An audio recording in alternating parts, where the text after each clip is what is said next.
നമസ്കാരം. Higher secondary school junior ടീച്ചറുടെ ശമ്പളത്തെ പറ്റിയാണ് ഇന്നത്തെ നമ്മുടെ ക്ലാസ്. നിങ്ങൾ ഇത് മുഴുവനായിട്ട് കേട്ട് നോക്കുക. ഹയർ സെക്കൻഡറി ടീച്ചർ എന്ന് പറയുന്നത് നമുക്ക് രണ്ട് വിഭാഗമുണ്ട് ഹയർ സെക്കൻഡറിയിൽ. അതിലൊന്ന് ജൂനിയർ എന്നും മറ്റൊന്ന് സീനിയർ എന്നും പറയും. അപ്പോൾ അത് ജൂനിയർ എന്നും സീനിയർ എന്നും പറയുന്നത് വയസ്സിന്റെയോ പ്രായത്തിന്റെയോ അടിസ്ഥാനത്തിലല്ല, മറിച്ച് ഓരോ ടീച്ചർമാര് നമുക്കറിയാം, ഓരോ വിഷയം പഠിപ്പിക്കുന്ന അധ്യാപകർ ഹയർ സെക്കൻഡറിയിലുണ്ട്. ഇംഗ്ലീഷ് പഠിപ്പിക്കുന്നവരുണ്ട്, മലയാളം പഠിപ്പിക്കുന്നവരുണ്ട്, physics, chemistry, biology, economics, history, അങ്ങനെ പറയുന്ന ഓരോ വിഷയത്തിലും അധ്യാപകരാണ്. അപ്പൊ അത് തന്നെ നമ്മൾ ഒരാഴ്ചയിൽ പഠിപ്പിക്കുന്ന പീരീഡുകളുടെ എണ്ണത്തിന്റെ അടിസ്ഥാനത്തിലാണ് ജൂനിയറും സീനിയറുമായിട്ട് തിരിച്ചിരിക്കുന്നത്. ഒരു ജൂനിയർ ടീച്ചർ എന്ന് പറയുന്നത് ഒരാഴ്ച 15 പീരീഡിൽ താഴെ പഠിപ്പിച്ചാൽ മതി. എന്നാൽ ഒരു സീനിയർ ടീച്ചർ 16 പീരീഡിന് മുകളിൽ 24 പീരീഡ്, 25 പീരീഡ് ഒക്കെ ഒരു സീനിയർ ടീച്ചറിന് ഒരാഴ്ചയിൽ ക്ലാസ് എടുക്കേണ്ടതായിട്ട് വരും. അപ്പൊ അത്തരത്തില് ആഴ്ചയിൽ എടുക്കുന്ന പഠിപ്പിക്കുന്ന പീരീഡുകളുടെ എണ്ണത്തിന്റെ അടിസ്ഥാനത്തിലാണ് നമ്മൾ ഹയർ സെക്കൻഡറി ജൂനിയർ എന്നും സീനിയർ ടീച്ചർ എന്നും തരംതിരിച്ചിട്ടുള്ളത്. ഇതിൽ higher secondary senior teacher government സ്കൂളുകളിലാണെങ്കിൽ അത് ഗസറ്റഡ് തസ്തികയാണ്. ഹയർ സെക്കൻഡറി സീനിയർ എന്ന് പറയുന്നത്, അല്ലെങ്കിൽ ഹയർ സെക്കൻഡറി ടീച്ചർ എന്ന് വെറുതെ പറഞ്ഞാലും അതിന്റെ അർത്ഥം സീനിയർ ടീച്ചർ എന്നാണ്. അത് ഗസറ്റഡ് തസ്തികയാണ്. എവിടെ? അത് ഗവൺമെന്റ് ഹയർ സെക്കൻഡറി സ്കൂളുകളിലാണ്. എയ്ഡഡ് സ്കൂളിലാണെങ്കിൽ ആ തസ്തിക സ്കെയിലും പേയും ഒക്കെ കിട്ടുമെങ്കിലും തസ്തിക ഗസറ്റഡ് അല്ല. ഇനി ഒരേ സ്കൂളിൽ തന്നെ ഒരു വിഷയത്തിന് ഈ രണ്ട് വിഭാഗത്തിൽപ്പെട്ട അധ്യാപകരും ഉണ്ടാവും. ജൂനിയർ അധ്യാപകരും ഉണ്ടാവും, സീനിയർ അധ്യാപകരും ഉണ്ടാവും. പക്ഷെ രണ്ടുപേർക്കും രണ്ട് ഡെസ്റ്റിനേഷൻ ആയിരിക്കും. HSST ജൂനിയർ, HSST സീനിയർ എന്നിങ്ങനെ രണ്ടായിരിക്കും. രണ്ട് സ്കെയിൽ ഓഫ് പേ ആയിരിക്കും. ജൂനിയറിന്റെ സ്കെയിൽ ഓഫ് പേയും സീനിയറിന്റെ സ്കെയിൽ ഓഫ് പേയും തമ്മിൽ വലിയ വ്യത്യാസം ഉണ്ട്. അപ്പൊ നമ്മളിങ്ങനെ ജൂനിയർ ടീച്ചർ ആണെന്ന് പറഞ്ഞാലും, ഇതിപ്പം ജൂനിയർ ടീച്ചറെ പറ്റിയാണ് ഞാൻ പറഞ്ഞത്, ആഴ്ചയിൽ 15 പീരീഡിൽ കുറവ് മാത്രം പഠിപ്പിക്കുന്നവരാണ് ഹയർ സെക്കൻഡറി ജൂനിയർ ടീച്ചർമാര്. അപ്പോ പക്ഷെ അവര് അങ്ങനെ നമ്മൾ ചിന്തിക്കുമ്പോൾ കുറച്ച് സമയം പോയാൽ മതിയോ എന്നൊക്കെ ചിരിക്കും. അങ്ങനെ പോരാ, എല്ലാ ദിവസവും പോണം. നമുക്ക് രാവിലെ മുതൽ വൈകുന്നേരം വരെ സാധാരണ എല്ലാ അധ്യാപകരെയും പോലെ അവരും ആ സ്കൂളിൽ ഉണ്ടാവണം. അവരൊരു ഫുൾ ടൈം ടീച്ചറാണ്. പീരീഡിന്റെ എണ്ണം കുറച്ച് പഠിപ്പിച്ചാൽ മതി എന്ന് വെച്ചിട്ട് നേരത്തെ പോകാനോ അല്ലെ താമസിച്ച് ചെല്ലാനോ അത്തരത്തിലുള്ള അനുവാദമൊന്നും ഇല്ല. സാധാരണഗതിയിൽ ഈ ഹയർ സെക്കൻഡറി ടീച്ചറുടെ ശമ്പള വിതരണ ഉദ്യോഗസ്ഥൻ എന്ന് പറയുന്നത് DDO എന്ന് പറയുന്നത് പ്രിൻസിപ്പലാണ്. സർവീസ് ബുക്കും ഒക്കെ സൂക്ഷിക്കുന്നത് പ്രിൻസിപ്പലിന്റെ കസ്റ്റഡിയിൽ തന്നെയാണ്. ഇൻക്രിമെന്റ് ശമ്പളം ഒക്കെ കൊടുക്കുന്നത് പ്രിൻസിപ്പലാണ്. ഇതിന്റെ ഒരു പ്രത്യേകത, ഈ ഹയർ സെക്കൻഡറി ടീച്ചർമാരുടെ ഒരു പ്രത്യേകത എന്ന് പറയുന്നത് അത് സ്റ്റേറ്റ് വൈഡ് ആണ്. നമ്മൾ ബാക്കി എല്ലാ LP teacher, UP teacher, high school ടീച്ചർമാരൊക്കെ തന്നെ ജില്ലാതല സെലക്ഷനിലാവുമ്പോൾ ഹയർ സെക്കൻഡറി ടീച്ചർമാരുടെ സെലക്ഷൻ എന്ന് പറയുന്നത് സംസ്ഥാന തലത്തിലാണ്. അതുകൊണ്ട് തന്നെ അവർക്ക് ഈ സ്റ്റേറ്റിൽ എങ്ങോട്ട് വേണമെങ്കിലും എപ്പോഴും ട്രാൻസ്ഫർ കൊടുക്കാം. കിട്ടിക്കൊള്ളണമെന്നില്ല, കൊടുക്കാം. ഇപ്പൊ ജില്ലയിൽ നമുക്കറിയാം, മറ്റ് ടീച്ചർമാർ ഒരു ജില്ലാതല PSC സെലക്ഷൻ കിട്ടി നിയമനം ലഭിച്ചാല് ആ ജില്ലയ്ക്കകത്ത് മിനിമം 5 വർഷം വർക്ക് ചെയ്തതിന് ശേഷമേ ട്രാൻസ്ഫർ കൊടുക്കാൻ പറ്റുള്ളൂ. അതാണ് അവിടുത്തെ റൂള്. എന്നാൽ ഈ ഹയർ സെക്കൻഡറിയിൽ സ്റ്റേറ്റ് തല സെലക്ഷൻ ആയതുകൊണ്ട് തന്നെ ഹയർ സെക്കൻഡറി അധ്യാപകർക്ക് ആ സ്റ്റേറ്റിൽ, കേരളത്തിൽ എവിടെ വേണമെങ്കിലും ട്രാൻസ്ഫർ കൊടുക്കാവുന്നതാണ്. പിന്നെ ഇത് മറ്റ് അധ്യാപകരിൽ നിന്നുള്ള ഒരു വ്യത്യാസം എന്താണെന്ന് വെച്ചാൽ, ഹയർ സെക്കൻഡറി ടീച്ചർമാർക്ക് ഗവൺമെന്റ് സ്കൂളുകളിൽ ഹയർ സെക്കൻഡറി ടീച്ചർമാർ 3 വർഷം കഴിഞ്ഞാൽ അവരെ സാധാരണഗതിയിൽ മാറ്റും. ചിലപ്പോൾ 5 വർഷം വരെയൊക്കെ നിൽക്കാം. 5 വർഷമൊക്കെ ആയിക്കഴിഞ്ഞാൽ നിർബന്ധമായിട്ടും അവരെ ആ സ്കൂളിൽ നിന്ന് മറ്റൊരു സ്കൂളിലേക്ക് ട്രാൻസ്ഫർ നടത്തും, അല്ലെങ്കിൽ സ്ഥലം മാറ്റം കൊടുക്കും. എന്നാൽ ബാക്കി LP UP ഹൈസ്കൂൾ ടീച്ചർമാർക്കൊന്നും തന്നെ ഒരു സ്കൂളിൽ നിന്ന് ഇപ്പോൾ നിലവിൽ വേറൊരു സ്കൂളിലേക്ക് അവർക്ക് ഇഷ്ടമുണ്ടെങ്കിൽ പോയാൽ മതി. അല്ലെങ്കിൽ ഒരു അധ്യാപകൻ LP UP ഹൈസ്കൂൾ ആണെങ്കിൽ അവിടെ സർവീസിൽ കയറിയാൽ അപ്പോൾ അവർ റിട്ടയർ ചെയ്യുന്നത് വരെ വേണമെങ്കിൽ അവിടെ തന്നെ നിൽക്കാം. അപ്പോൾ അതുപോലെ ഒരു നിയമം LP UP ഹൈസ്കൂൾ ടീച്ചർമാർക്ക് വന്നിട്ടില്ല, നിർബന്ധിത ട്രാൻസ്ഫർ എന്ന് പറയുന്നത്. അതാണ് അതിനെ സംബന്ധിച്ച് പറയാനുള്ളത്. വെറുതെ ഞാനൊരു ഹയർ സെക്കൻഡറി ടീച്ചർമാരെ പറ്റി ഒരു ആമുഖം പറഞ്ഞു എന്ന് മാത്രമേ ഉള്ളൂ. ഇതിൽ നമ്മൾ മനസ്സിലാക്കേണ്ട ഒരു കാര്യം, സാധാരണഗതിയിൽ പിന്നെ അവരവർക്ക് പഠിപ്പിക്കേണ്ട വിഷയങ്ങൾ മാത്രം പഠിപ്പിച്ചാൽ മതി. പിന്നെ ചില വിഷയങ്ങൾക്ക് 5-6 വർഷം കഴിയുമ്പോൾ അവര് ജൂനിയർ പോസ്റ്റിൽ നിന്ന് സീനിയർ പോസ്റ്റിലേക്ക് പ്രൊമോഷൻ കിട്ടുന്നുണ്ട്. എല്ലാ വിഷയങ്ങൾക്കും അങ്ങനെ കിട്ടുന്നില്ല. ഇപ്പോൾ ബോട്ടണി, സുവോളജി പോലെയുള്ള വിഷയങ്ങൾക്ക് പൊതുവേ ഒരു സ്കൂളിൽ പീരീഡുകൾ കുറവായിരിക്കും. ബയോളജി ഡിവൈഡ് ചെയ്തിട്ടായി സുവോളജിയും ബോട്ടണിയും വരുന്നത്. അപ്പോൾ സ്വാഭാവികമായിട്ടും പീരീഡിൽ അല്പം കുറവ് വരും. അപ്പോൾ അവിടെ ഈ പോസ്റ്റ്, ഈ സുവോളജിക്കും ബോട്ടണിക്കും ഒക്കെ തന്നെ അതുപോലുള്ള ചില വിഷയങ്ങൾക്ക് എന്തില്ല, ഈ സീനിയർ പോസ്റ്റുകളുടെ എണ്ണം കമ്പാരിറ്റീവ്ലി കുറവായിരിക്കും. അത്തരം വിഷയങ്ങൾക്ക് 5-6 വർഷം കൊണ്ട് തന്നെ ഈ പ്രൊമോഷൻ കിട്ടുന്നതല്ല. ജൂനിയർ ഒരിക്കലും അങ്ങനെ പെട്ടെന്ന് സീനിയർ ആവില്ല എന്ന കാര്യവും ഞാനിവിടെ പറഞ്ഞതാണ്, വെറുതെ സന്ദർഭവശാൽ പറഞ്ഞത് മാത്രമാണ്. അപ്പൊ ഇനി നമ്മൾ ഈ ഹയർ സെക്കൻഡറി, ഇപ്പൊ ഞാൻ സംസാരിക്കുന്നത് ജൂനിയർ മാത്രമാണ്, ജൂനിയർ ടീച്ചറിനെ പറ്റിയാണ്. അപ്പൊ ജൂനിയർ ടീച്ചർമാരുടെ ശമ്പളവും അതിന്റെ ബാക്കി കാര്യങ്ങളൊക്കെയാണ് ഞാൻ ഈ ക്ലാസ്സിൽ പറയുന്നത്. ഈ ഹയർ സെക്കൻഡറി ജൂനിയർ ടീച്ചറിന്റെ ശമ്പള സ്കെയില് എന്ന് പറയുന്നത്, സ്കെയിൽ ഓഫ് പേ എന്ന് പറയുന്നത് 45,600, 95,600 എന്ന സ്കെയിൽ ഓഫ് പേ ആണ്. അതായത് ഹൈസ്കൂൾ അധ്യാപകരിൽ നിന്നും ഏകദേശം അടിസ്ഥാന ശമ്പളത്തിൽ ഏകദേശം 4,300 രൂപയോളം വ്യത്യാസമാണ്.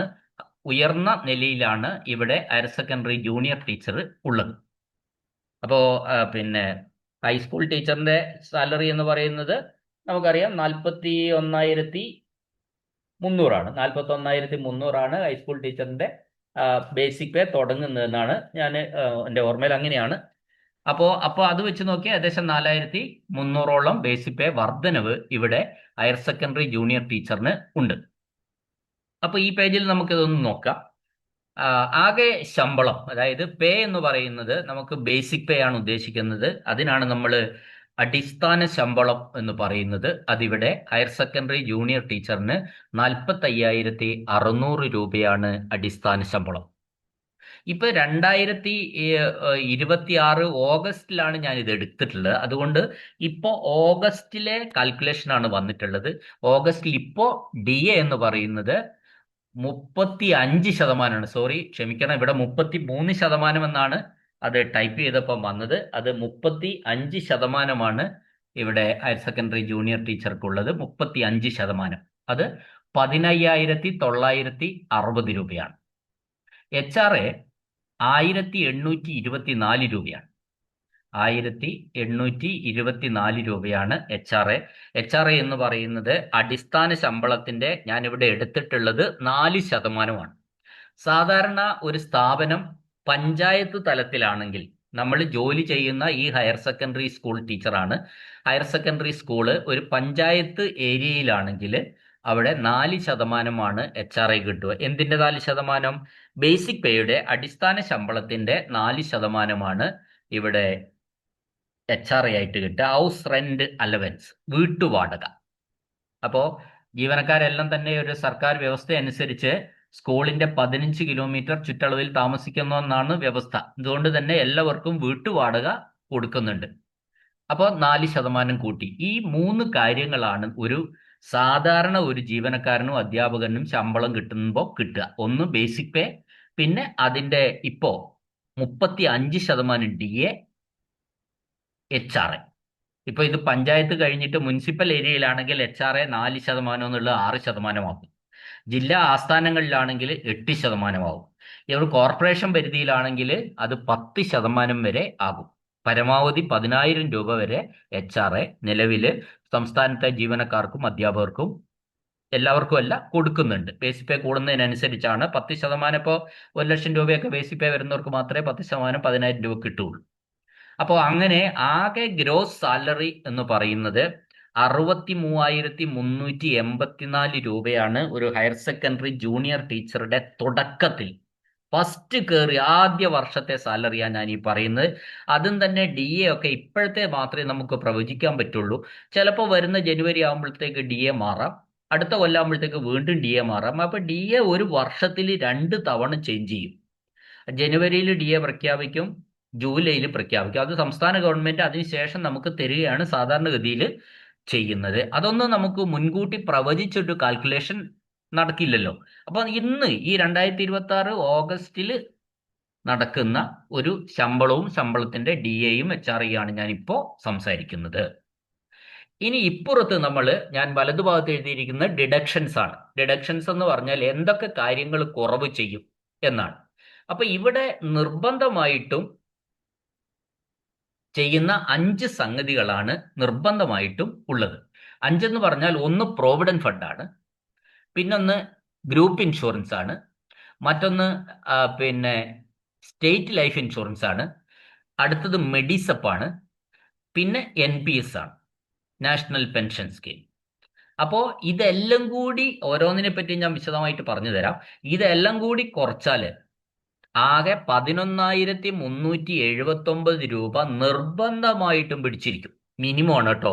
11,379 രൂപ ഈ ഡിഡക്ഷൻസ് നിർബന്ധമായിട്ടും ഈ ഗ്രോസ് സാലറിയിൽ നിന്ന് 63,384 നിന്ന് പിടിക്കും.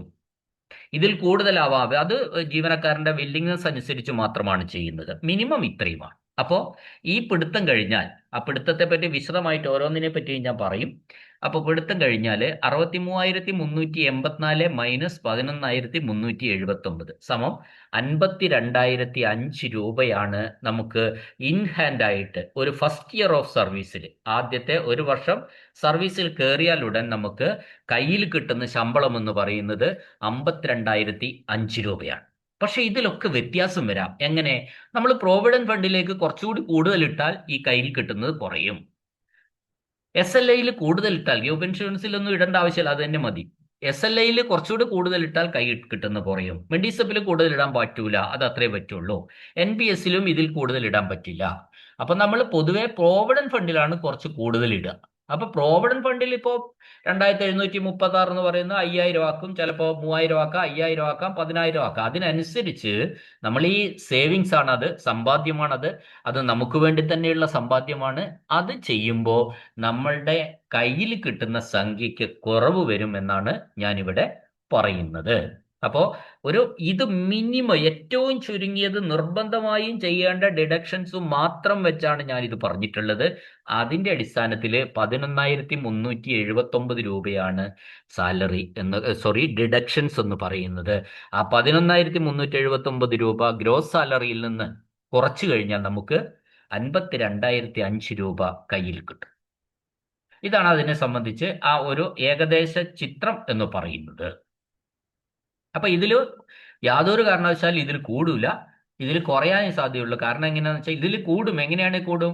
ഈ കോർപ്പറേഷനിലൊക്കെ ജോലി ചെയ്യുന്നവർക്ക് ഇത് അല്ല, കുറച്ചുകൂടി ശമ്പളം ഉണ്ടാവും. കാരണം വീട്ടുവാടക ഇനത്തിൽ കുറച്ചുകൂടി കൂടുതൽ കിട്ടും. 10% ഒക്കെ കിട്ടുന്നവരുണ്ടാവും, അല്ലെ 8% കിട്ടുന്നവരുണ്ടാവും. ആ ഒരു വ്യത്യാസം ഉണ്ടാവും. പിന്നെ പൊതുവായിട്ടല്ലാത്ത അലവൻസ് ഒക്കെ കിട്ടുന്ന വേർഡ്, ഇപ്പൊ പോലീസ് ഡിപ്പാർട്ട്മെന്റിൽ വേറെ കുറെ യൂണിഫോം സ്പെഷ്യൽ അലവൻസുകൾ കിട്ടുന്നുണ്ട്. പിന്നെ മലയോരങ്ങളിൽ, ചുരം പാതകളിൽ, ഹിൽ ട്രാക്കിലൊക്കെ ജോലി ചെയ്യുന്നവർക്ക് ഹിൽ ട്രാക്ക് അലവൻസ് കിട്ടുന്നുണ്ട്. പക്ഷെ അതൊന്നും ഞാനിവിടെ പറയുന്നത് അതൊരു പൊതുവായ സംഭവം അല്ലാത്തതുകൊണ്ട് അതൊന്നും ഇവിടത്തേക്ക് ഞാൻ എടുത്തിട്ടില്ല എന്നാണ് പറയുന്നത്. അപ്പോൾ നമ്മൾ ഇനി ഇതിലേക്ക് കടക്കുമ്പോൾ, ബാക്കി കാര്യങ്ങളിലേക്ക് കടന്നാൽ നമുക്ക് ഡിഡക്ഷൻസ് ഒന്ന് ചെക്ക് ചെയ്യാം. ഡിഡക്ഷൻസിൽ എന്തൊക്കെയാണ് സംഭവിക്കുന്നത്, എങ്ങനെയൊക്കെ. ആദ്യത്തേത് പ്രോവിഡന്റ് ഫണ്ടാണ്. പ്രോവിഡന്റ് ഫണ്ട് എന്ന് പറയുന്നത് നമ്മുടെ എല്ലാത്തിൻ്റെയും അടിസ്ഥാന ശമ്പളമാണ് ഒരു കാരണമായിട്ട് എടുക്കുക. അടിസ്ഥാന ശമ്പളത്തിന്റെ 6% മിനിമം ഇട്ടിരിക്കണമെന്നാണ്, അത് നിർബന്ധമാണ്. ഈ പ്രോവിഡന്റ് ഫണ്ടിൽ ചേരാത്ത ഒരു ജീവനക്കാരന്റെയും അധ്യാപകരുടെയും പ്രൊബേഷൻ ഡിക്ലെയർ ചെയ്യുന്നതല്ല. അപ്പൊ നിർബന്ധമാണ്. ഓൺലൈനായിട്ട് പ്രോവിഡന്റ് ഫണ്ടിലേക്ക് അപേക്ഷ കൊടുക്കണം. നമുക്ക് ഒരു പ്രോവിഡന്റ് ഫണ്ടിന് ഒരു അക്കൗണ്ട് നമ്പർ ഉണ്ടാവും. ആ അക്കൗണ്ട് നമ്പറിലേക്കാണ് ഓരോ മാസവും നമ്മുടെ പ്രോവിഡന്റ് ഫണ്ടിലേക്കുള്ള കോൺട്രിബ്യൂഷൻസ് പിടിക്കുന്നത്. അപ്പോൾ ഇത് കൈകാര്യം ചെയ്യുന്നത്, ഇതിന്റെ എല്ലാ ഡീലിങ്സും നടത്തുന്നത് അക്കൗണ്ടന്റ് ജനറലാണ്.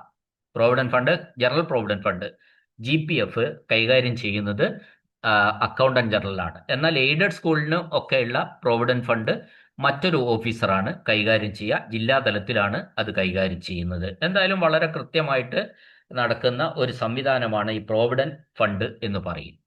ഈ പ്രോവിഡന്റ് ഫണ്ടിന് ഓരോ വർഷവും 8% പലിശ കിട്ടും. അപ്പൊ നമ്മളിവിടെ 2736 രൂപ എന്ന് പറയുന്നത് മിനിമം ആണ്. അത് 6% ഓഫ് ദ ബേസിക് പേ മാത്രമേ ഞാൻ ഇവിടെ എടുത്തിട്ടുള്ളൂ. നിങ്ങൾക്കത് 3000 ഇടാം, 5000 ഇടാം, 10000 ഇടാം. എത്ര ഇട്ടാലും അതൊക്കെ നമ്മുടെ സമ്പാദ്യമാണ്. അതിന് പലിശയും കിട്ടും. ഒരു വർഷത്തില് 7.9 8%, ചിലപ്പോൾ 7.25%, ചിലപ്പോൾ 8.25%, ആ രീതിയിൽ വ്യത്യാസം വരും. ആ ഏകദേശം റൗണ്ട് അബൌട്ട് അതിന്റെ 8% ചുറ്റിലുമാണ് ഒരു പ്രോവിഡന്റ് ഫണ്ടിൽ പലിശ നിരക്ക് കിട്ടുന്നത്. അത്തരത്തിൽ പലിശയും മുതലും നമ്മൾ അടച്ച പൈസയും അതിന്റെ പലിശയും കൂട്ടിക്കിട്ടുന്ന തുക മാർച്ച് 31 ആവുമ്പോൾ പലിശയും മുതലും കൂടി ഒരുമിച്ച് കൂട്ടും. അങ്ങനെയാണ് അവിടെ ക്ലോസിംഗ് ബാലൻസ് കിട്ടുന്നത്. പിറ്റേ ഏപ്രിൽ 1 മുതൽ ഓപ്പണിംഗ് ബാലൻസ് പലിശയും മുതലും കൂട്ടിയ തുകയാണ് അവിടെ ഓപ്പണിംഗ് ബാലൻസ് ആയിട്ട് വരുന്നത്. അപ്പോൾ ഓരോ വർഷവും പലിശ മുതലിനോടൊപ്പം കൂട്ടും. അതാത് വർഷം കൂട്ടിയ അപ്പൊ പലിശയ്ക്ക് പലിശ കൂട്ടും. അപ്പൊ ഇവിടെ ഒരു കോമ്പൗണ്ടിങ് നടക്കുന്നു എന്ന് നമ്മൾ പറയേണ്ടിയിരിക്കുന്നു. ഒരു ക്യുമുലേഷൻ അല്ലെങ്കിൽ കോമ്പൗണ്ടിങ് നടക്കുന്നുണ്ട്. അപ്പൊ ഇങ്ങനെ കോമ്പൗണ്ടിങ് നടന്നു കഴിഞ്ഞാൽ നമുക്ക് ഇത് ഒരു മ്യൂച്വൽ ഫണ്ടിലെ SIP പോലെ, സിസ്റ്റമാറ്റിക് ഇൻവെസ്റ്റ്മെന്റ് പ്ലാൻ പോലെ വലിയ ഒരു വളർച്ച അതിലുണ്ടാവുമെന്ന കാര്യത്തിൽ തർക്കമില്ല. അപ്പോ പക്ഷെ ഇതിൽ നമ്മൾ അഡ്വാൻസ് അല്ലെങ്കിൽ ലോണൊക്കെ എടുക്കാനുള്ള സൗകര്യമുണ്ട് GPF നമുക്ക് നിലവിൽ നമ്മുടെ അക്കൗണ്ടിലുള്ള സംഖ്യയുടെ 75% വരെ ലോൺ എടുക്കാനുള്ള പ്രൊവിഷൻ ഉണ്ട്. ആ 75% ലോൺ നമ്മൾ എടുത്താൽ അത് പരമാവധി 36 തവണയായിട്ട് തിരിച്ചടയ്ക്കണം. പക്ഷേ ഈ 36 തവണ എന്ന് പറഞ്ഞാൽ അതിൽ തന്നെ 6 മാസം കഴിഞ്ഞാൽ അടുത്ത് എടുക്കാം ഉള്ളത് വെച്ച്. ഓരോ 6 മാസം കഴിയുമ്പോൾ PF എടുക്കാം, ലോൺ എടുക്കാം. അങ്ങനെ ലോൺ എടുത്താൽ നമ്മുടെ PF അക്കൗണ്ടിൽ പണം തീരെ ഉണ്ടാവില്ല. അങ്ങനെ തിരിച്ചടയ്ക്കാനുള്ള സംഖ്യ ഇങ്ങനെ കൂടി വരും. അതിന്റെ ഫലമായിട്ട് നമുക്ക് കിട്ടുന്ന ഇൻ ക്യാഷ്, കയ്യിൽ കിട്ടുന്ന സംഖ്യ കുറഞ്ഞു. അതോടുകൂടി നമ്മൾ ഒരു കടക്കാരനായി ഇങ്ങനെ സർവീസിലുള്ള ആ ജീവനക്കാരൻ, അധ്യാപകൻ കടക്കാരനായി മാറിക്കൊണ്ടിരിക്കും. അപ്പൊ പ്രോവിഡന്റ് ഫണ്ടിൽ നിന്ന് ഇത്തരത്തിൽ നമ്മൾ ലോൺ എടുക്കുമ്പോൾ നമ്മൾ ചിന്തിക്കും, പ്രോവിഡന്റ് ഫണ്ട് നമ്മുടെ പൈസയല്ലേ, നമുക്കതിന് പലിശയൊന്നും കൊടുക്കേണ്ടാത്തതല്ലേ എന്ന് ചിന്തിച്ചാൽ അത് തെറ്റാണ്. നമ്മൾ പലിശ കൊടുക്കുന്നുണ്ട് യഥാർത്ഥത്തിൽ ഇൻഡയറക്റ്റ് ആയിട്ട്. എങ്ങനെ? നമുക്ക് 8% പലിശ ഈ പ്രോവിഡന്റ് ഫണ്ടിൽ കിടക്കുമെങ്കിൽ കിട്ടുമായിരുന്ന 8% പലിശ നമ്മൾ ലോൺ എടുക്കുമ്പോൾ അത് നഷ്ടപ്പെടുക ചെയ്യുന്നത്. ഫലത്തിൽ നമ്മൾ എന്താ ചെയ്യുന്നത്? 8% പലിശയ്ക്കാണ് നമ്മൾ ലോൺ എടുക്കുന്നത് എന്ന് പറയേണ്ടിയിരിക്കുന്നു. അപ്പോൾ ഇത് ഒരു സേവിങ്സ് ആണ്. നമ്മൾ ഒരു GPF എന്ന് പറയുക, അല്ലെങ്കിൽ പ്രോവിഡന്റ് ഫണ്ട് എന്ന് പറയുന്ന ഒരു സേവിങ്സ് ആണ്. അതിൽ നിന്ന് പരമാവധി ലോൺ എടുക്കാതെ നമ്മൾ മുമ്പോട്ട് പോയാൽ നമുക്ക് കുറച്ചുകൂടി കാര്യങ്ങൾ സ്മൂത്ത് ആയിട്ട് പോകാൻ വേണ്ടി കഴിയും. അതാണ് ഈ അധ്യാപകരുടെ ഒരു ചിലർ അതിന് വിരുദ്ധമായിട്ടുള്ള പ്രവർത്തനങ്ങൾ വരുമ്പോൾ എന്നും ടൈറ്റ് ആയിട്ടേ പോകാൻ പറ്റുള്ളൂ. അപ്പൊ ഇത് ഇപ്പോൾ റിട്ടയർ ചെയ്യുന്ന ചിലര്, ലോണൊന്നും എടുക്കാത്ത ഇപ്പോൾ റിട്ടയർ ചെയ്ത ചില ജീവനക്കാർക്കൊക്കെ തന്നെ 50 ലക്ഷമോ 60 ലക്ഷമോ ഒക്കെ കിട്ടിയവരൊക്കെ എനിക്കറിയാം. പ്രോവിഡന്റ് ഫണ്ടിൽ മാത്രം അവർ ലോണൊന്നും എടുക്കാതെ കൃത്യമായിട്ട് പ്രോവിഡന്റ് ഫണ്ടിൽ അടച്ചു, പലിശയ്ക്ക് പലിശ കൂട്ടി. അപ്പൊ നമ്മൾ നോക്കുക, ഈ വർഷത്തെ പലിശയ്ക്ക് അടുത്ത വർഷം ആ പലിശയ്ക്ക് കൂടെ പലിശ കൂട്ടും. വീണ്ടും അടുത്ത കൊല്ലത്തെയും പലിശയും ഇതും കൂടെ കൂട്ടിയിട്ട് ആ പലിശയ്ക്ക് പലിശ കൂട്ടും. അങ്ങനെയാണ്, കോമ്പൗണ്ടിങ് ആണ്. അപ്പോൾ അത് നമ്മൾ തിരിച്ചറിയണം എന്നുകൂടി ഞാൻ ഇവിടെ പറയാണ്. അതിപ്പോ ടീച്ചേഴ്സ്, അത് ഒരു ജീവനക്കാരന്റെ സ്ഥാനത്ത് നിന്നിട്ട് ഞാനങ്ങ് പറഞ്ഞെന്ന് മാത്രമേ ഉള്ളൂ. അപ്പൊ എൻ്റെ ഒരു അഭിപ്രായത്തിൽ ഒരു നല്ല ഒരു സേവിങ്സ് സ്കീം തന്നെയാണ് GPF എന്ന് പറയുന്നത്. അല്ലെങ്കിൽ പ്രോവിഡന്റ് ഫണ്ടിലേക്കുള്ള നിക്ഷേപമൊക്കെ നല്ല ഒരു സമ്പാദ്യമായിട്ട് തന്നെ നമ്മൾ ഇതിനെ കാണേണ്ടതായിട്ടുണ്ട് എന്നാണ് എനിക്ക് പറയാനുള്ളത്.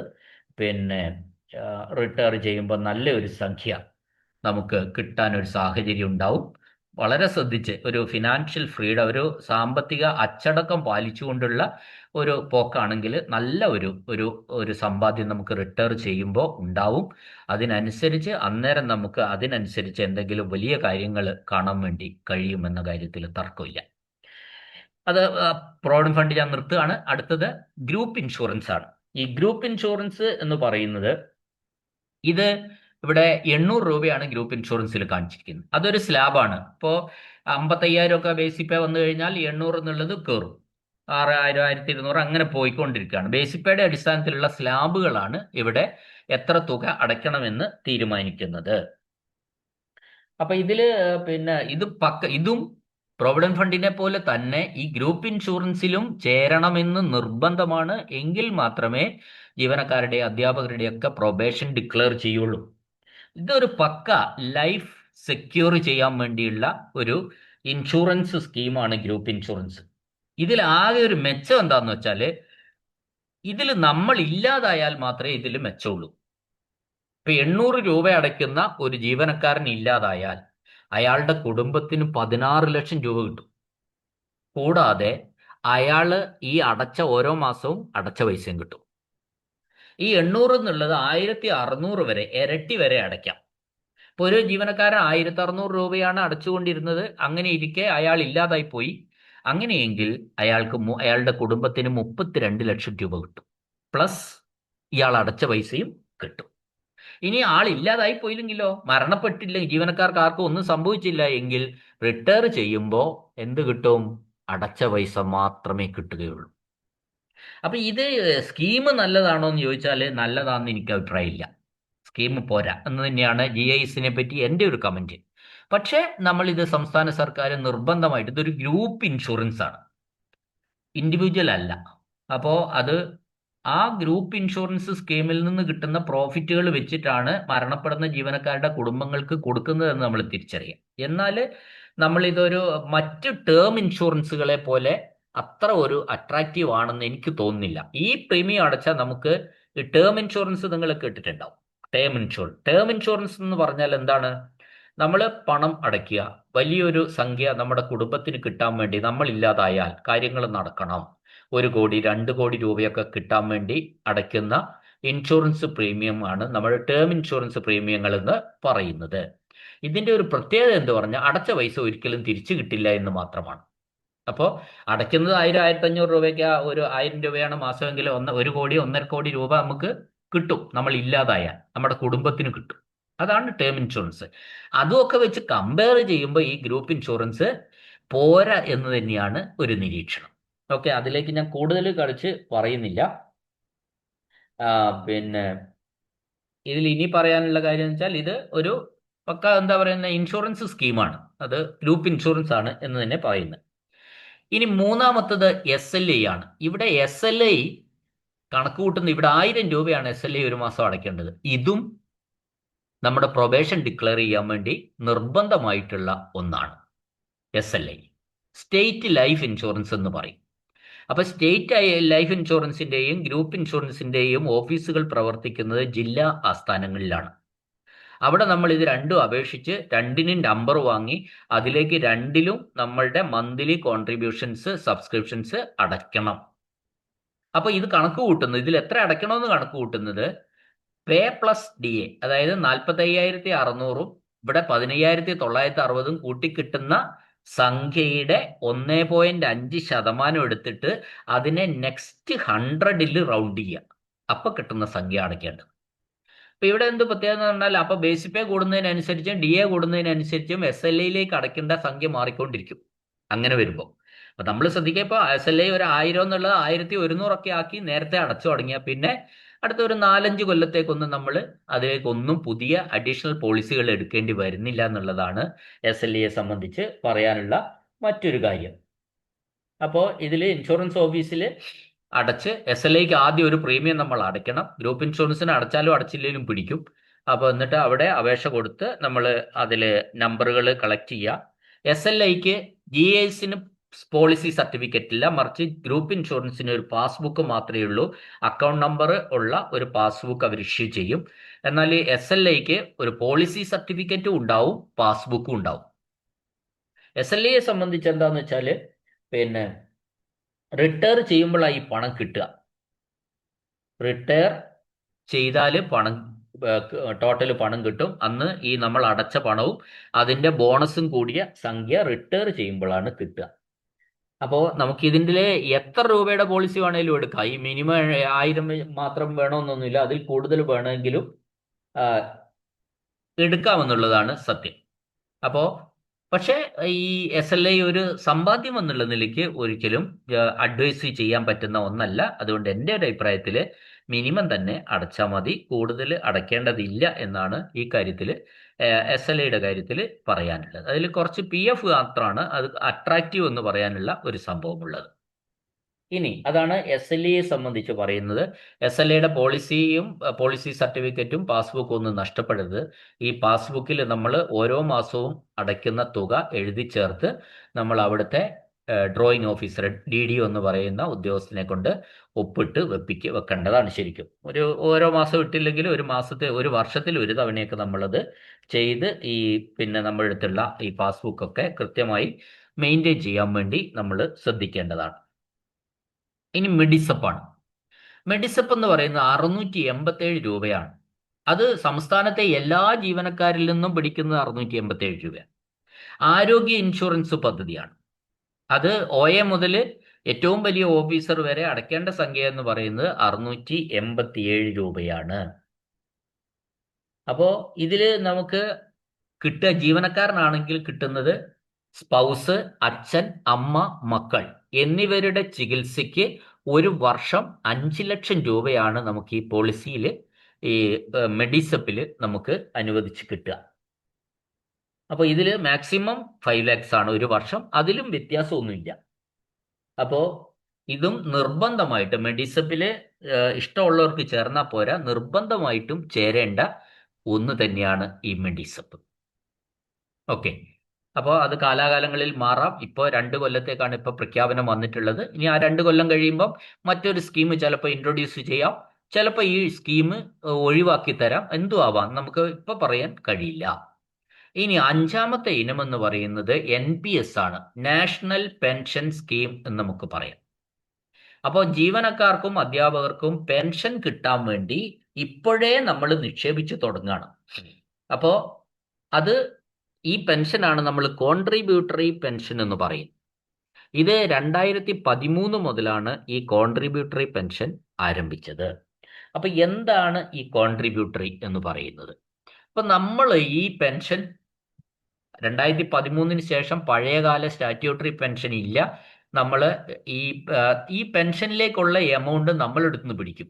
അതായത് P+DAയുടെ 10%. P+DA എന്ന് പറഞ്ഞാൽ ഇവിടെ 45,600 15,960 രൂപയും കൂട്ടി കിട്ടുന്ന തുക, അതിന്റെ 10%. അപ്പോൾ 61,560 രൂപ വരും. അതിന്റെ 10% എന്ന് പറഞ്ഞാൽ 6,156 രൂപ വരും. ആ 6,156 രൂപ നമ്മളെടുത്തുനിന്ന് പിടിക്കും ഒരു മാസം. അത്രയും തന്നെ സർക്കാരും കോൺട്രിബ്യൂട്ട് ചെയ്യും.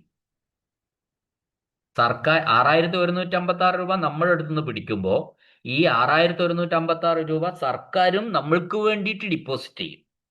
ഇപ്പൊ ഫലത്തിൽ ഇവിടെ നമ്മൾ കാണേണ്ടത് എന്താണെന്ന് വെച്ചാൽ, ഈ നാഷണൽ പെൻഷൻ സ്കീമിൽ ഉൾപ്പെട്ട ആൾക്കാർക്ക് മറ്റുള്ളവരെക്കാൾ 10% സാലറി അധികം കിട്ടുന്നുണ്ട് നമ്മൾ തിരിച്ചറിയണം. ഇപ്പൊ അതെന്തുകൊണ്ടാ? ഈ സർക്കാരിന്റെ കോൺട്രിബ്യൂഷൻ 2013 മുമ്പുള്ളവർക്കില്ല, 2013 ശേഷമുള്ളവരേ ഉള്ളൂ. അപ്പോൾ ഒരു മാസം പെൻഷൻ വിഹിതമായിട്ട് NPSലേക്ക് 12,312 രൂപ ഇവിടെ അടയ്ക്കുന്നുണ്ട്. 6,156 രൂപ അധ്യാപകനും മറ്റൊരു 6,156 രൂപ ഗവൺമെന്റും ഇയാൾക്ക് വേണ്ടിയിട്ട് അടയ്ക്കുന്നുണ്ട്. ഇയാളുടെ NPSലേക്ക് അടയ്ക്കുന്നുണ്ട്. അപ്പൊ ഫലത്തിൽ ഇത് രണ്ടും കൂടെ കൂട്ടിച്ചേർത്താൽ ആ ജീവനക്കാരന്റെ ഗ്രോസ് സാലറി എന്ന് പറയുന്നത് അധ്യാപകന്റെ 69,540 രൂപ അയാൾക്ക് ഒരു മാസം ഏത് വിധത്തിലായാലും, പിടുത്തമൊക്കെ എങ്ങനെയാവട്ടെ, പക്ഷെ ഗ്രോസ് സാലറി ആയിട്ട് കിട്ടുന്നുണ്ട് എന്ന കാര്യത്തിൽ പറയാതിരിക്കാൻ വയ്യ, അതിൽ തർക്കമില്ല. അപ്പൊ ഇങ്ങനെ NPSന്റെ മാനേജ്മെന്റ് ഒക്കെ കേന്ദ്ര ഗവൺമെന്റിന്റെ കൺട്രോളിലാണ്, നാഷണൽ പെൻഷൻ സ്കീമിന്റെ ഒക്കെ. അപ്പൊ ഇത് സർക്കാർ നമുക്ക് ജീവനക്കാരന് പെൻഷൻ കിട്ടാൻ വേണ്ടി സർക്കാർ കോൺട്രിബ്യൂട്ട് ചെയ്യുന്നത് കൊണ്ടാണ് നമ്മൾ ഇതിന് കോൺട്രിബ്യൂട്ടറി പെൻഷൻ എന്ന് പറയുന്നത്. നമ്മളെടുത്തുനിന്ന് വാങ്ങുന്ന അത്രയും തന്നെ സർക്കാരും കോൺട്രിബ്യൂട്ട് ചെയ്യുന്നു. എന്നതിന് ശേഷം ഈ ഹയർ സെക്കൻഡറി ജൂനിയർ അധ്യാപകന്റെ തുടക്കത്തിൽ 12,312 രൂപയായപ്പോൾ നമ്മൾ ഇതിലേക്ക് വന്നിട്ടുള്ളത്. ഓക്കെ, ആ 12,312 രൂപ നാഷണൽ പെൻഷൻ സ്കീമിൽ ഫണ്ട് മാനേജർമാരുണ്ട്. ആ ഫണ്ട് മാനേജർമാർ ഈ പണം ക്യാപിറ്റൽ മാർക്കറ്റിലും ഫിനാൻഷ്യൽ മാർക്കറ്റിലും ഒക്കെ ഡെപ്റ്റ് ഫണ്ട് പിന്നെ അങ്ങനെ എല്ലാത്തിലും ഡിപ്പോസിറ്റ് ചെയ്ത് ഈ ഫണ്ടുകൾ വളർത്താൻ വേണ്ടി ശ്രമിച്ചുകൊണ്ടിരിക്കും. അപ്പോൾ ഏറ്റവും അവസാനം നമ്മൾ ഈ 10ഉം 25ഉം 30ഉം 35 വർഷമൊക്കെ കഴിഞ്ഞിട്ടായിരിക്കുമല്ലോ ഇവര് റിട്ടയർ ചെയ്യുക. ഒന്നാമത്തെ പ്രത്യേകത എന്ന് പറഞ്ഞാൽ ഈ NPS-ലുള്ള അധ്യാപകരും ജീവനക്കാരും ഒക്കെ തന്നെ 60-ാമത്തെ വയസ്സിലാണ് റിട്ടയർമെന്റ്. ഇപ്പൊ സ്വാഭാവികമായിട്ടും 30 വർഷം 35 വർഷമൊക്കെ അവർക്ക് സർവീസ് കിട്ടുന്നുണ്ട്. അത് കിട്ടുമ്പോൾ ഏകദേശം 60%, ഈ അടച്ചതിന്റെ 60% തുക അത് കാലാകാലങ്ങളിൽ മാറ്റം വരാം. നമ്മളിപ്പോൾ അത് പറയുന്നത് ശരിയല്ല. ഏകദേശം ആ തുക നമുക്ക് ബൾക്കായിട്ട് നമുക്ക് പിൻവലിക്കാം. ബാക്കി തുക ഉപയോഗിച്ച് മാത്രമാണ് നമുക്ക് പെൻഷൻ കിട്ടുക. ഇപ്പൊ ഇവിടെ തിരിച്ചറിയേണ്ട ഒരു കാര്യം എന്താന്ന് വെച്ചാൽ, നമുക്ക് ഇത് കിട്ടുമ്പോൾ ഇപ്പൊ ഞാൻ വെറുതെ ഈ 12,312 രൂപ നമ്മൾ അടച്ചാൽ, ഗവൺമെന്റും നമ്മളും കൂടി നമ്മുടെ പെൻഷൻ കിട്ടാൻ വേണ്ടി 12,312 രൂപ നമ്മൾ NPS-ലേക്ക് അടയ്ക്കുകയാണ്. അങ്ങനെ അടച്ചു കഴിഞ്ഞാൽ ഞാൻ അതിന്റെ ഒരു SIP കാൽക്കുലേറ്റർ നോക്കി. SIP കാൽക്കുലേറ്റർ നോക്കുമ്പോൾ 12% ഇൻട്രസ്റ്റ്, 30 വർഷം, 30 വർഷത്തെ സർവീസ് 12% ഇൻട്രസ്റ്റ് കൂട്ടി. സാധാരണഗതിയിൽ ഇപ്പം മ്യൂച്വൽ ഫണ്ടൊക്കെ ആണെങ്കിൽ 12% ഒന്നും അല്ല, 20-22% ഒക്കെ കിട്ടുന്നുണ്ട്. അപ്പോൾ 12% കൂട്ടിക്കഴിഞ്ഞാൽ ഇതിന്റെ ഒരു അന്ന് 30 വർഷത്തേക്കാണ് ഞാൻ കൂട്ടിയത്. എമൗണ്ട് ഇത് തന്നെ. നമുക്കറിയാം ഈ എമൗണ്ട് അല്ല പിന്നെ NPS-ൽ അടുത്ത വർഷം ഈ എമൗണ്ട് മാറും, ഇതിലും കൂടും. അതിന്റെ അടുത്ത വർഷം വീണ്ടും കൂടും, DA വർദ്ധിക്കുമ്പോൾ വീണ്ടും കൂടും. അപ്പൊ ഞാൻ അതൊന്നും ചെയ്യാതെ ഈ എമൗണ്ട് മാത്രം കൂട്ടി. 12% 30 വർഷം. അത് കിട്ടിയ എമൗണ്ട് എന്ന് പറഞ്ഞാൽ അന്ന് 30 വർഷത്തിന് ശേഷം 3,79,32,942 രൂപയാണ് കിട്ടിയത്. അന്ന് NPS-ൽ ഉണ്ടാവുമെന്നാണ് ഒരു ഗസ് കണക്ക്. SIP കാൽക്കുലേറ്റർ ഒക്കെ ഉണ്ടല്ലോ നമുക്ക്, അത് ഉപയോഗിച്ചിട്ടാണ് ഞാൻ ഇപ്പൊ കണക്ക് കൂട്ടിയത്. പക്ഷെ നമ്മൾ ഈ 3,79,00,000 എന്ന് പറയുമ്പോൾ 30 വർഷത്തിന് ശേഷം അതിന്റെ മൂല്യത്തിന് വ്യത്യാസം ഉണ്ടാവും. ഇന്നുള്ള മൂല്യമൊന്നും ആ 3 കോടിക്ക് അന്ന് ഉണ്ടാവില്ല എന്ന കാര്യം നമ്മൾ തിരിച്ചറിയേണ്ടതായിട്ടുണ്ട്. അതൊക്കെ സമ്മതിക്കുന്നു. അപ്പോൾ ഇതാണ് അതിനെ സംബന്ധിച്ച് പറയാനുള്ളത്. NPS അപ്പോൾ ഈ NPS-ലെ മിനിമം ശതമാനം 12% വെറുതെ കൂട്ടിയെന്നുള്ള, അതിലൊക്കെ കൂടുതൽ ഉണ്ടാവും എന്ന് തന്നെയാണ് നമ്മൾ വിചാരിക്കുന്നത്. ഈ NPS-ൽ സാധാരണ ഒരു എന്താ പറയണ്ടേ, അതിലൊരു കോമ്പൗണ്ടിങ് സ്വഭാവം ഇതിലും ഉണ്ട്. അതുകൊണ്ടാണ് നമുക്ക് അങ്ങനെ കൂട്ടുമ്പോൾ അങ്ങനെ വലിയൊരു സംഖ്യയിലേക്ക് കിട്ടുന്നത്. അപ്പൊ NPS-നെ സംബന്ധിച്ച കാര്യങ്ങൾ ഇതാണ്. ഈ 5 സംഭവങ്ങളാണ് നിർബന്ധമായിട്ടുള്ള ഡിഡക്ഷൻസ് അല്ലെങ്കിൽ പിടുത്തം എന്ന് പറയുന്നത്. ഈ 5 ഇല്ലെങ്കിൽ നമ്മുടെ പ്രൊബേഷൻ ഡിക്ലെയർ ചെയ്യില്ല. നിർബന്ധം മറ്റൊന്നും അത്ര നിർബന്ധമല്ല. ഇൻകം ടാക്സ് വരുന്നില്ല. ഇൻകം ടാക്സ് ഇപ്പോൾ ശമ്പളക്കാർക്ക് ഏകദേശം 12 ലക്ഷത്തോളം രൂപയ്ക്ക് ഇൻകം ടാക്സ് കൊടുക്കേണ്ടതില്ല. നമ്മുടെ വരുമാനം 12 ലക്ഷം രൂപ വരെയാണെങ്കിൽ ഇൻകം ടാക്സ് കൊടുക്കേണ്ടി വരുന്നില്ല. അതുകൊണ്ട് ഈ ഇവിടെയുള്ള കാറ്റഗറിക്കാരൊന്നും ഇൻകം ടാക്സിന്റെ പരിധിയിൽ വരുന്നില്ല. പിന്നെ വരുന്ന ഒരു ചെലവെന്ന് പറഞ്ഞാൽ കൊല്ലത്തിൽ ഒരു തവണ പ്രൊഫഷണൽ ടാക്സ്, അതുപോലെ റോഡ് ആക്സിഡന്റ് ഇൻഷുറൻസ്, അങ്ങനെയൊക്കെ ചെറിയ പൈസകൾ മാത്രമേ, അത് കൊല്ലത്തിൽ 1-2 തവണയൊക്കെ വരുന്ന കാര്യങ്ങൾ മാത്രമാണ്. അപ്പോൾ ഇവിടെ നമ്മൾ മനസ്സിലാക്കേണ്ട കാര്യം എന്ന് വെച്ചാൽ, ഇവിടെ നമ്മൾ ഈ ഹയർ സെക്കൻഡറി ജൂനിയർ ടീച്ചറിന്റെ ഒരു ഇൻക്രിമെന്റ് റേഞ്ച് എന്ന് പറഞ്ഞാൽ ഒരു വർഷം കഴിയുമ്പോൾ ഈ ടീച്ചർക്ക് 1,100 രൂപയാണ് ഇൻക്രിമെന്റ് കിട്ടുന്നത്. 1,100 രൂപ എന്ന് പറഞ്ഞാൽ 45,600 എന്താവും? 46,700 മാറും കൃത്യം ഒരു വർഷമാകുമ്പോൾ. അപ്പൊ ആ ബേസിക് പേ വർദ്ധിച്ചു. അപ്പൊ അതിനനുസരിച്ച് DA വർദ്ധിക്കും, അതിനനുസരിച്ച് HRA വർദ്ധിക്കും, ടോട്ടൽ സാലറി കൂടും. ഇപ്പുറത്തെ സൈഡിൽ എന്താവും? NPS അതിനനുസരിച്ച് കൂടും. അതാണ് നമ്മൾ മനസ്സിലാക്കേണ്ടത്. അപ്പൊ നമുക്ക് ഇവിടെ 5 പിടുത്തമുണ്ട് റിക്കവറി ഡിഡക്ഷൻസ്. ചിലരൊക്കെ പറയുന്നത് നമ്മളിങ്ങനെ കേട്ടിട്ടുണ്ടാവും, എന്ത് കിട്ടാനോ ഒന്നുമില്ല, കയ്യിൽ കിട്ടാൻ ഒന്നുമില്ല, മുഴുവൻ പിടിച്ചു പോവാന്ന്. ഈ മുഴുവൻ പിടിച്ചു പോവാന്ന് പറഞ്ഞാൽ ആർക്ക്? ഗവൺമെന്റ് ഒരു 10 പൈസ പോലും പിടിച്ചു കൊണ്ടുപോകുന്നില്ല. എല്ലാം ജീവനക്കാരന് വേണ്ടിയുള്ള സമ്പാദ്യങ്ങൾ. നമുക്ക് പ്രോവിഡന്റ് ഫണ്ട് ജീവനക്കാരന്റെ സമ്പാദ്യമാണ്. ഗ്രൂപ്പ് ഇൻഷുറൻസ് അവന്റെ ജീവിതത്തിൽ അവന്റെ ഒരു ലൈഫിന് വേണ്ടിയിട്ടുള്ള ഒരു കോൺട്രിബ്യൂഷനാണ്. SLI ഒരു പോളിസിയാണ്. മെഡിസെപ്പ് ആരോഗ്യ ഇൻഷുറൻസ് ആണ്. NPS ഇദ്ദേഹത്തിന് പെൻഷൻ കിട്ടാൻ വേണ്ടിയാണ്. അപ്പോൾ എല്ലാം ഈ ജീവനക്കാരനോ അധ്യാപകനോ വേണ്ടി മാത്രമാണ് ഇതൊക്കെ, ഈ ഡിഡക്ഷൻസും സമ്പാദ്യങ്ങളും ഈ പിടുത്തങ്ങളും ഒക്കെ നടത്തുന്നത് എന്ന കാര്യം നമ്മൾ തിരിച്ചറിയുക. പിന്നെ അധ്യാപകന് ഇദ്ദേഹത്തിന് കയ്യിൽ കിട്ടുന്ന ശമ്പളം വളരെ വളരെ കുറഞ്ഞിട്ടുണ്ടെങ്കിൽ അത് അവരവരുടെ കയ്യിലിരിപ്പുകൊണ്ട് തന്നെയാണ്. കാരണം തുടർച്ചയായിട്ട് ഈ പ്രോവിഡന്റ് ഫണ്ടിൽ നിന്ന് ലോൺ എടുത്തു കഴിഞ്ഞാൽ 6 മാസം കൂടുമ്പോൾ നമ്മൾ ലിമിറ്റ് ചെയ്ത് ചെലവ് ചെയ്തില്ലെങ്കിൽ 6 മാസം കൂടുമ്പോൾ ലോൺ എടുത്തുകൊണ്ടേയിരുന്ന സാലറി തീരെ കയ്യിൽ കിട്ടാൻ ഉണ്ടാവില്ല നമുക്ക്. അതാണ് ഇവിടെ പറയേണ്ട മറ്റൊരു കാര്യം. പിന്നെ ഇത് കഴിഞ്ഞാൽ ഈ ജൂനിയർ ഹയർ സെക്കൻഡറി ടീച്ചർ കുറച്ചു കാലം കഴിഞ്ഞാൽ സീനിയർ ഹയർ സെക്കൻഡറി ടീച്ചറായിട്ട് പ്രൊമോഷൻ കിട്ടും. അത് എത്ര വർഷം കഴിഞ്ഞ് കിട്ടും എന്ന് പറയുന്നത് അത് ഓരോരോ വിഷയത്തെ ആസ്പദമാക്കിയിട്ട്, സബ്ജക്റ്റിനെ ആസ്പദമാക്കിയിട്ട് മാത്രമേ അത് പറയാൻ പറ്റുള്ളൂ.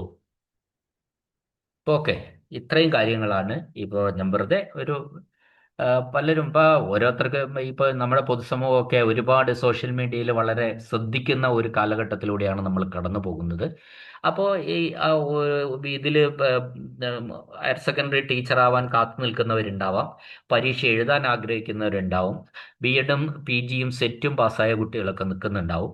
പിന്നെ അവരൊക്കെ ശമ്പളം പിന്നെ വീട്ടിൽ ഉള്ള രക്ഷിതാക്കൾ ഉണ്ടാവും. ചിലപ്പോൾ ഈ ഹയർ സെക്കൻഡറി ടീച്ചർമാർ വീട്ടിൽ നിന്ന് ദിവസവും പോകുന്നുണ്ടാവും. അവരുടെ ശമ്പളം എത്രയാണെന്ന് അറിയാത്ത ഒരുപാട് രക്ഷിതാക്കളും ഉണ്ടാവാം. അപ്പോൾ എല്ലാവരും അറിയാൻ വേണ്ടി ഈ പുതിയതായിട്ട് ഈ സർവീസിലേക്ക് വരാൻ ആഗ്രഹിക്കുന്നവർക്കൊരു മോട്ടിവേഷൻ, ഇതൊക്കെ ഉദ്ദേശിച്ചിട്ടാണ് ഇത്തരത്തിലുള്ള ക്ലാസ്സുകൾ ഞാൻ ഇടുന്നത്. ക്ലാസ്സുകൾ നിങ്ങൾക്ക് ഇഷ്ടപ്പെടുന്നുണ്ട്, ഇതിൽ തെറ്റൊന്നുമില്ല കേട്ടോ. ഞാനിത് ഫീൽഡിൽ ഉള്ള ഒരാൾ തന്നെയാണ്, അതുകൊണ്ടാണ് ഞാൻ കൃത്യമായിട്ട് ഇതൊക്കെ പറയുന്നത്. അപ്പൊ നിങ്ങൾ ദയവായിട്ട് ഇത്തരം ക്ലാസ്സുകൾ നിങ്ങൾക്ക് ഇഷ്ടപ്പെടുന്നുണ്ടെങ്കിൽ ഒറ്റ റിക്വസ്റ്റേ ഉള്ളൂ, ഈ ചാനൽ ഒന്ന് സബ്സ്ക്രൈബ് ചെയ്യാൻ മറക്കരുത്, മടിക്കരുത്. അത് മാത്രമേ പറയാനുള്ളൂ. ബാക്കി എന്നെ കേട്ട എല്ലാവർക്കും നന്ദി, നമസ്കാരം.